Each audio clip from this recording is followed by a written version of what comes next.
615-жылы мусулмандар Меккеде Курайшитердин куугунтугунан жабыр таркап жүрүшкөндө Эфиопия ошол убакта христиан өлкөсү болчу. Ошонун падышасы Негус мусулмандарга коопсуздукту кепилдик берип, эч кимди куугунтукка алган эмес. Ошол себептен улам пайгамбарыбыз саллаллаху алейхи вассалам мусулмандар алгачкы көчү кылуусу үчүн аларды Эфиопияга жөнөтүүнү туура көрөт. Динди сактап калуу үчүн куугунтукта жүргөн мусулмандарга жардам берген алгачкы адам христиан өлкөсүнүн падышасы Негус экендигине көңүл буруңуздар. Азыркы учурда Кыргызстанда дин тутуу эркиндиги кепилдигине карабастан жана диний ар түрдүүлүк экендигине карабастан кээ бир жарандар ислам динин эң башкы дин деп атоого ашыгышат. Сиздин оюңуз кандай? Ислам динин туткан адам кээ бир укуктарда артыкчылыктарга ээ болуусу керекпи? Менин оюм боюнча бардык эле мусулман эместердин биздин өлкөдө бирдей эле укугу болуш керек. Балким кысым кылбаш керек. Сен көрсө жол салынат экенсиң, сага мындай болбойт, сен андай иштебе деген сыяктуу бир кысымдар болбош керек деп ойлойм да. Баарына укук бирдей. Менин оюм ушундай. Чоң рахмат. Саламатсызбы? Менин оюм боюнча мусулмандар дагы башка адамдар дагы бирдей укукка ээ болуш керек деп ойлойм. Башкалар да кандай укукка ээ болсо, мусулмандар дагы, мусулман аялдар, мисалы жолукчан аялдар да ошол укукка ээ болуш керек деп ойлойм. Чоң рахмат. Менин оюмча буга мен өзүмдүн жеке оюмду айтсам болот. Буга ар бир мусулмандын укугу болуш керек деп эсептейм. Бул жерде артыкча берилиш керек, түшүнүш керек мусулмандардычы. Кысым кылбаш керек. Кысым кылбаш керек. Түшүнгөнгө аракет кылыш керек. Чоң рахмат. В нашей стране свобода вероисповедания, да, и живут люди разных вер, разных национальностей. Но некоторые считают, что ислам должна быть доминирующей, да. Как вы думаете, мусульмане должны обладать какой-то дополнительными правами, чем остальные? Нет, я не думаю. Аллах создал всех едиными. Не думаю, что... Перед законом всех. Да, закон для всех. Спасибо большое.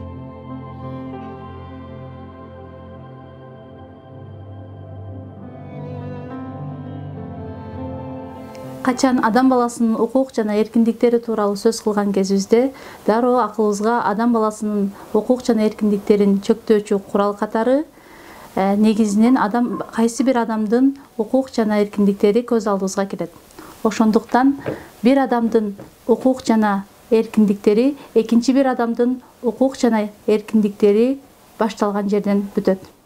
Дал ушул эреже Кыргыз Республикасындагы абир жана дин тутуу эркиндиги укугуна иштетсек болобу? Ошондой эле Кыргыз Республикасында адам жана дин тутуу эркиндигин ким жана кайсыл учурларда чектей ала тургандыгы жана Кыргыз Республикасында дин тутуу жана абир эркиндиги тууралуу баш мыйзамыбыз болгон Конституцияда келтирүү менен мамлекет бизге кандай кепилдик берет? Дал ушул темалардын талкагында биз бүгүн сиздер менен сүйлөшөбүз. Бүгүнкү темабыз Кыргыз Республикасындагы абир жана дин тутуу эркиндиги темасы болмокчу. Мээримдүү жана ырайымдуу Аллах Тааланын ысмы менен баштайм. Аламдарды жоктон бар кылган Алла Таалага, жаратуучуга шүгүрлөр болсун. Жана анын элчиси, сүйүктүү пайгамбары Мухаммад саллаллаху алейхи вассаламга Аллахтын тынчтыгы саламы болсун. Бир акылман адам баласында 3 казан бар. Биринчиси аш казан, экинчиси рух казан, үчүнчүсү акыл казан деп айтып кеткен. Албетте аш казанды биз тамак аштар менен толтурсак, акыл казанды илим билим алуу менен толтурабыз. Ал эми рух казаныбызды албетте руханий азыктануу менен, тактап айтканда дин менен гана толтура алат экенбиз. Дал ушул рух казаныбызды толтуруу үчүн, руханий баалуулуктарыбызды кармануу үчүн бизге дин эркиндиги албетте керек болот. Ошол себептен алгач биз темабызга кирерден мурда дин эркиндиги Кыргызстанда кандай эле? Динге эркиндик берилгенби? Бүгүн биз силер менен сүйлөшө турган тема Кыргыз Республикасындагы дин тутуу эркиндиги тууралуу болмокчу. Темабызга киришүүдө алгач дин тутуу эркиндиги эмне деген түшүнүккө токтолуп кетсек. Кыргыз Республикасынын дин тутуу эркиндиги жана диний уюмдар жөнүндөгү мыйзамына ылайык дин тутуу эркиндиги бул адамдын диний ынанымдарын тандап алуу, диний ишенимдерге ээ болуу, алмаштыруу, билдирүү жана жайылтуу. Жана ушуларга ылайык мыйзамдарда тыюу салынбаган динге табынуу иштерине, ырым-жырымдарга, каадаларга катышуу укугу деп эсептелинет. Демек, дин тутуу эркиндиги ар бир өлкөнүн жаранына берилүүчү укук болуп эсептелет.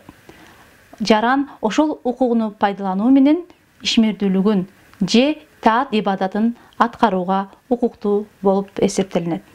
Укуктук мамлекетте ар бир укук жана эркиндиктер мамлекеттин атайын укуктук актылары менен жүзөгө ашырылат, жөндөлөт. Кыргыз Республикасында диний эркиндикти жөнгө салуучу Кыргыз Республикасынын баш мыйзамы деп эсептелинген Конституция. Андан сырткары Кыргыз Республикасынын дин тутуу эркиндиги жана диний уюмдар жөнүндөгү атайын мыйзамы бул укугубузду өз кепилдигине алган. Ошондой эле эл аралык деңгээлдерде эл аралык документтер, атайын концепциялар жана пактылар бар. Дал ошол баш мыйзамга ылайык, баш мыйзамдын 32 беренесине ылайык ар кимге абийир жана дин тутуу эркиндиги берилет. Ар ким өз алдынча же башкалар менен биргеликте ар кандай динди тутууга же динге ишенбөөгө укуктуу. Ошондой эле эч ким өзүнүн диндик жана башка ишенимдерин билдирүүгө, алардан баш тартууга мажбурланбауга тийиш.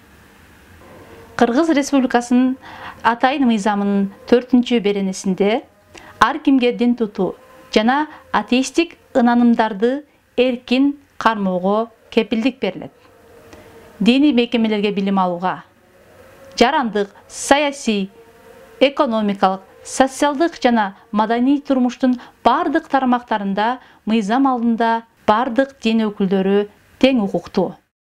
Жарандардын алардын динге карата мамилесине жараша укуктарын чектөө же кандайдыр бир артыкчылыктарды белгилөө жоопкерчиликке кириптер кылат. Демек, Кыргыз Республикасында кайсы бир дин мамлекеттик дин катары эсептелбестен бардык динге бирдей мамиле жасалышы керек. Кийинки пунктунда жашы жетелектерди диний уюмдарга тартууга тыюу салынат. Бул тууралуу Пайгамбарыбыз саллаллаху алейхи ва салламдын хадисинде Пайгамбарыбыз саллаллаху алейхи ва саллям айтат: ар бир төрөлгөн бала чыныгы фитратта, тактап айтканда ишенимде төрөлөт. Эгерде ата-энеси мусулман болсо, мусулман кылып алат. Христиан болсо, христиан кылып алат. Иудей болсо, иудей кылып алат деп айтат. Демек, жашы жетелек балдардын руханий азыктандыруу милдети бул ата-эненин милдети болуп эсептелет. Биз ал милдетке кийилишпешибиз зарыл.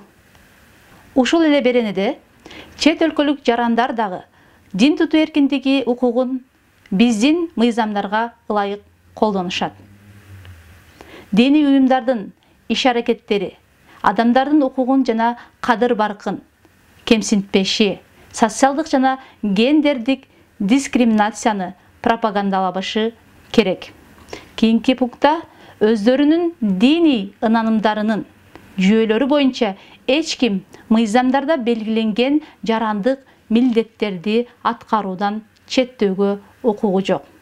Демек, ар бир жаран диний эркиндикке ээ болгону менен катар мамлекеттеги өз милдеттерин аткарууга тийиш.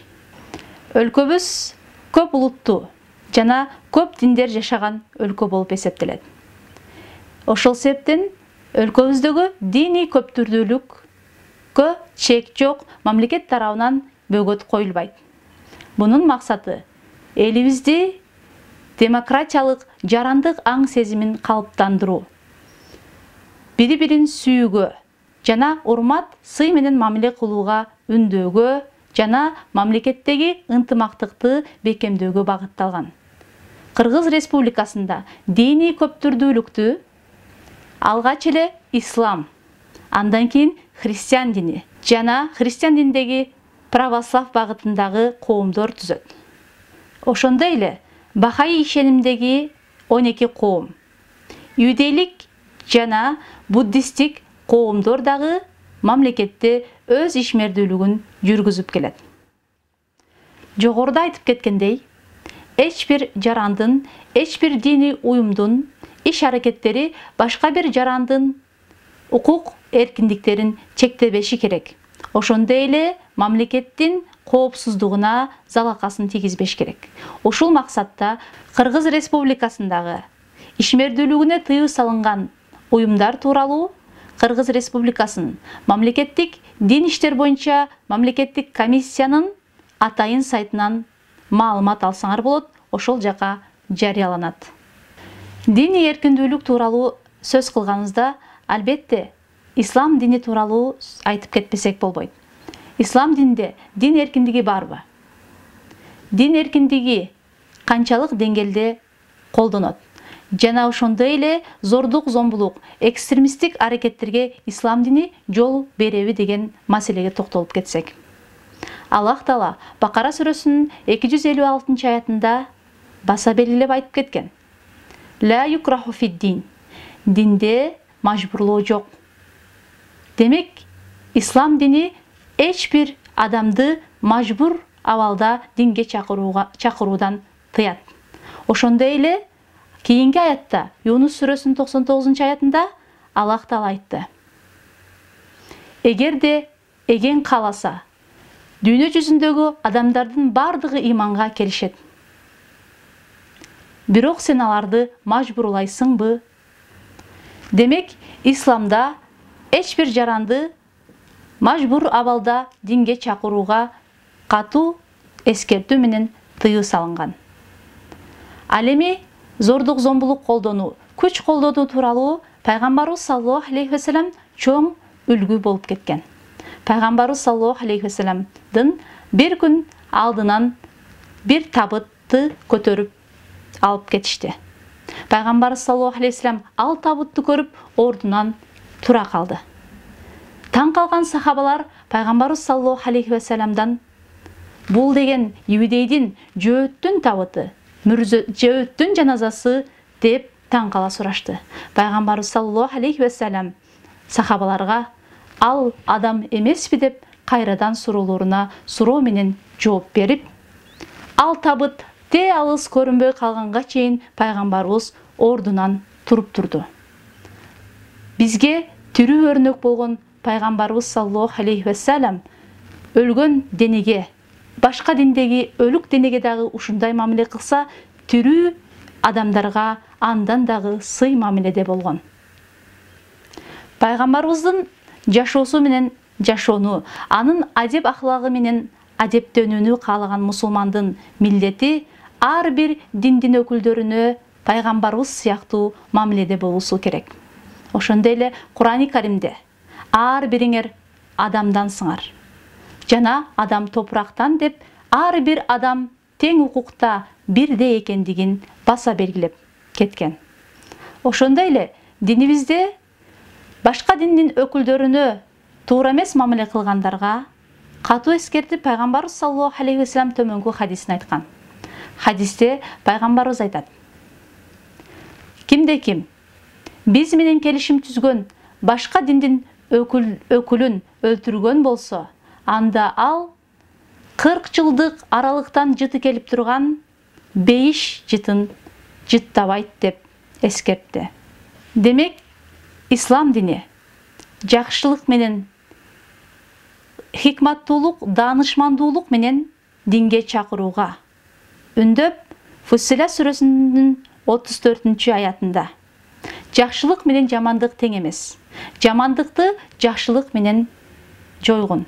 Ошентсең, сени менен өзүнүн ортосундагы душмандык бар деп эсептеген адам да сага жакын дос болот деп эскертип кеткен. Урматтуу окуучулар, бул аяттар менен силерге эмнени айткым келди? Бизге мамлекетибиз дин тутуу эркиндигин берди. Бирок дин тутуу эркиндиги дегенде ар бир жарандын динин, анын карманган ишенимин сыйлай билели. Сенин укугуң бар сыяктуу эле алардын дагы динге болгон укугу бар, эркиндиги бар. Биз аларды сыйлоо менен мамиле кылалы. Анда эмесе окуучулар, азыр сиздер менен практикалык ишке өтөбүз жана карточкаларды толтурууну сунуштайм. Практикалык тапшырма. Доскада жайгаштырылган карточкалардын ортосундагы дал келүүлөрдү табуу боюнча оюн, Quizlet программасы сыяктуу. Доскада бири-бирине бириктирүүчү бир нече карточкалар бар. Эгерде туура болсо, экөө тең доскадан жок болуп кетет. Эгерде туура болбосо, анда кызыл жээкке айланат. Биринчи кадам. Курандан алынган шилтемелерден адам укугуна тиешелүү аныктамаларды тандап алуу. Дал ошол каргаша себептүү Бани Исраэлдин үстүнө ушундай буйрукту жазып койдук. Кимде ким бир да жанды өлтүрбөгөн жана жерде бузукулук кылбаган адамды өлтүрсө, Кудум бардык адамдарды өлтүргөндөй, жана кимде ким ага өмүр берсе, башкача айтканда аны өлтүрүүдөн баш тартса, демек бардык адамдарга өмүр бергендей. Аларга, Бани Исраэлге пайгамбарларыбыз мына ушундай далилдер келтиришти. Ошондон кийин да алардан көпчүлүгү жер жүзүнө кан төгүү менен чектен ашуучулар. Куран 5-сүрө 32-аят. Жашоого болгон укук. Албетте такыба заттар жараткан өздөрүнө тартуу кылган нерселерди, ажыр сыйлыктарды кабыл эткен абалдарында бейиштер жана булактар үстүндө болушат. Анткени алар мындан илгери жакшы иштерди кылуучу болушкан. Алар түнкүсүн бир аз убакыт гана көз жумушаар эле жана таң салаарда алар кылган жаңылыштык каталары үчүн жараткандан кечирим сурашаар эле. Алардын мал мүлктөрүнө сурануучу жана мал дөөлөттөн ажыраган муктаж кишилер үчүн ажыратылган акы үлүш болоор эле. Жашоонун базалык деңгээлине укук. Эй момундар, Алланын өзү үчүн чындык жолду кармоочу, адилеттик менен шахадат күбөлүк берүүчү болгула. Бир элди жаман көрүшүңөр силерди адилетсиздикке тартпасын, адилеттик кылгыла. Ошол такыбаалыкка жакыныраак, Алладан корккула. Албетте, Аллах кылып жаткан ишиңерден кабардар. Сот адилеттигине укук. Мал мүлк байлыгыңарды өз араңарда арам жолдор менен жебегиле. Бири-бириңерден акыңарды жебегиле. Жана күнөө кылып жатканыңарды билип туруп, адамдардын байлыгынын бир бөлүгүн арам жол менен жеш үчүн байлыгыңарды пара кылып, аким өкүм кылуучуларга узатпагыла. Жеке менчикке укук. Эй момундар, силерден болгон бир коом башка бир момун коомдун үстүнөн келеке кылып күлбөсүн. Ыктымал, ошол келеке кылынган коом алардан жакшыраактыр. Дагы силерден болгон аялдарда башка момун аялдардын үстүнөн шылдың кылып күлүшпөсүн. Ыктымал, ошол шылдың кылынган аялдар алардан жакшыраактыр. Өзүңөрдү тактап айтканда бири-бириңерди мазактабагыла жана бири-бириңерге лакаптар, жаман аттарды айтпагыла. Ыймандан кийин фасыктык менен наамдануу канчалык жаман. Ким тообо кылбаса, анда мына ошолор залим кимселердин өзү. Жеке жашоонун кол тийбестигине укук. Эй момундар, көп күмөндөрдөн четтенгиле. Анткени кээ бир күмөндөр күнөө. Тыңчылык кылып жүрбөгүлө жана айрымыңарды ушактабасын. Адамдык кадыр бар, инсандын кол тийбестик укугу. Бүгүн биз силер менен Кыргыз Республикасындагы абийир жана дин тутуу эркиндиги тууралуу сөз кылдык. Бүгүнкү алган маалыматтарыңар менен силер өзүңөрдүн укуктарыңарды колдонуу менен башкалардын укуктарын бузбастан туруп, өзүңөрдүн диний ишенимиңерге жараша диний жөрөлгөлөрүңөрдү аткара аласыңар деген ишеничтебиз. Кыргыз Республикасында диний ар түрдүүлүккө бөгөт койбоонун бирден бир себеби болуп, бул диний көптүрдүүлүк, мамлекеттеги ар бир жарандын көз карандысыздыгын, ошондой эле ар бир жарандын укук эркиндиктерин камсыз кылат. Ошондой эле диний көптүрдүүлүк бул Кыргыз Республикасындагы полиэтникалык жана поликонфессиялык коомдо биримдикти, бири-бирине болгон урмат сыйды жана ошондой эле ынтымактуулукка алып келет. Көңүл бурганыңар үчүн чоң рахмат.